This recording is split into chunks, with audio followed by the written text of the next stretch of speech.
I'm Mia. When I was in the 6th grade, I went to a magnet school. On paper, that sounds like a dream, a school for highly gifted kids, the future Ivy League types. But the truth? I didn't belong there. I was smart, sure, but not the kind of prodigy who solved equations before breakfast. At the same time, my home life was crumbling. My dad had just been diagnosed with a rare form of multiple sclerosis, and I was living with constant abuse at home. Every day felt like walking into a storm I couldn't escape.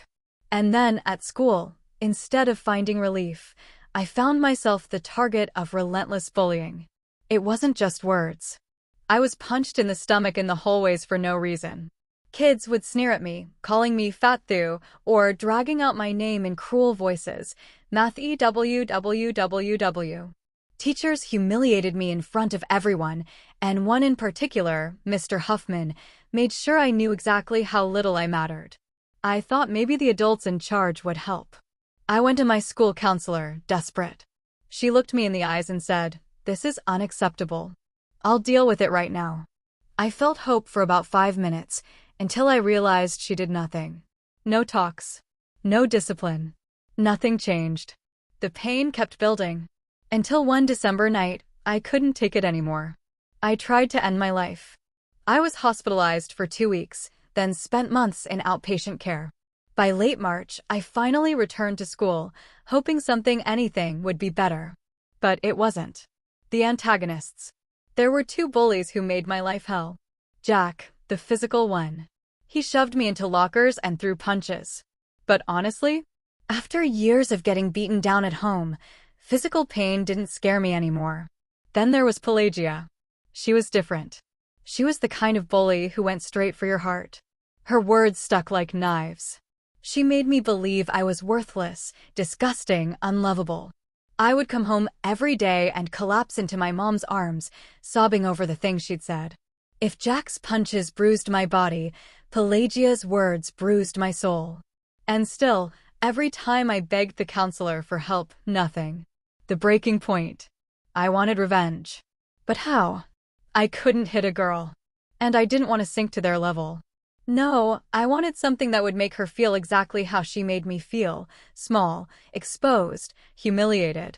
And then, an idea hit me. At the end of the year, we were assigned a science project about the water cycle. Most kids made posters or PowerPoint slides. But me?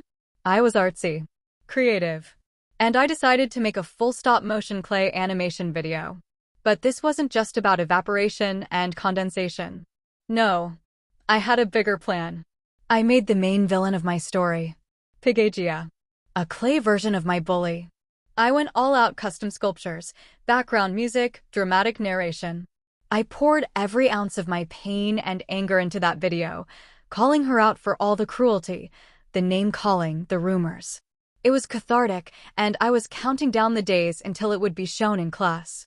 But fate had other plans.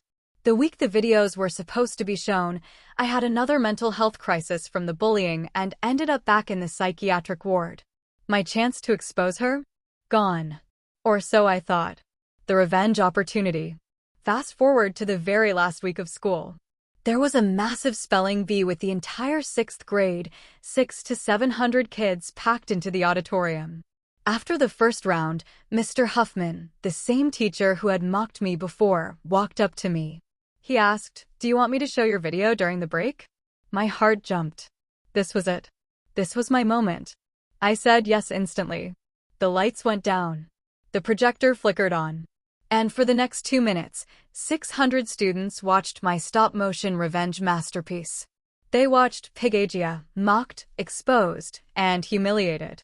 Every cruel word, every rumor, every insult I endured, thrown right back at her through clay and creativity. And then it happened. Right in the middle of the video, Pelagia burst into tears. She covered her face, bolted from the auditorium, and ran out sobbing while the entire grade stared. It was the best 2 minutes of my entire life. My best friend Marco, who also hated her, practically jumped out of his seat cheering. For once, she felt the pain she had inflicted on me. For once, the whole school saw her for who she was. The fallout. Of course, not everyone was thrilled.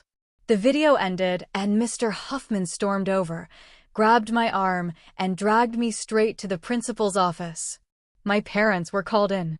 The principal started screaming at my dad. "What were you thinking letting him do this?" And my dad? Calm as ever, he just looked the principal in the eye and said, "Payback is a fucking bitch." That's my dad. I got suspended for 1 day. But instead of grounding me, my dad took me out for a haircut and a massage. He was proud of me. The final blow. Over the summer, the school tried to force me to write an apology letter. They said if I didn't, I'd be expelled. So I wrote, "Dear Pelagia, I'm sorry you were such a bitch." And I was promptly expelled. But here's the twist. Remember that useless counselor? The one who ignored all my pleas for help?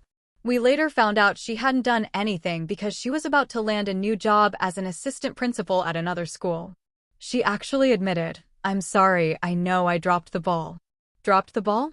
I nearly died because of her negligence. But my dad, who also happens to be a lawyer, made sure she didn't get away with it.